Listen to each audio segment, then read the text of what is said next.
আসসালামু আলাইকুম ওয়া রাহমাতুল্লাহি ওয়া বারাকাতুহু।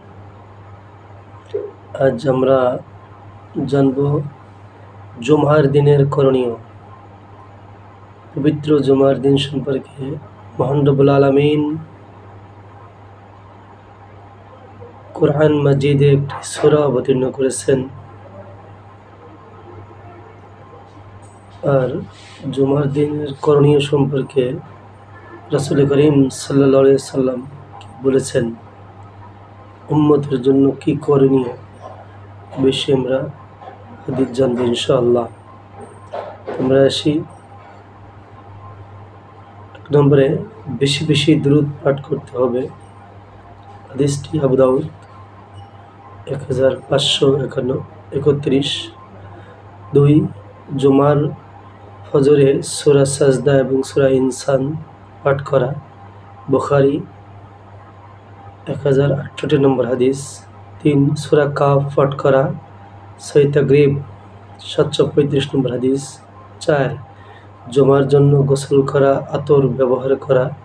হাদিস মিশকাত 1381। 5, দাঁত ও মুখ পরিষ্কার করা। হাদিস মুসলিম 846 নম্বর হাদিস। 6, সুন্দর পোশাক পরিধান করা। মিশকাত 1387 নম্বর হাদিস।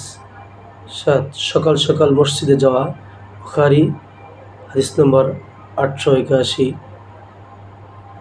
8, পায়ে হেঁটে মসজিদে যাওয়া। সহিহ তাগরিব 687 নম্বর হাদিস। 9, তাহিয়াতুল মসজিদ সালাত আদায় করা। বুখারী হাদিস নম্বর 930। 10, জুমার পরে 2 বা 4 রাকাত সুন্নাত আদায় করা। এই হাদিসগুলো পালন করে রাসূল সাল্লাল্লাহু আলাইহি সাল্লামের সুন্নাত আঁকড়ে ধরার তৌফিক দান করুন।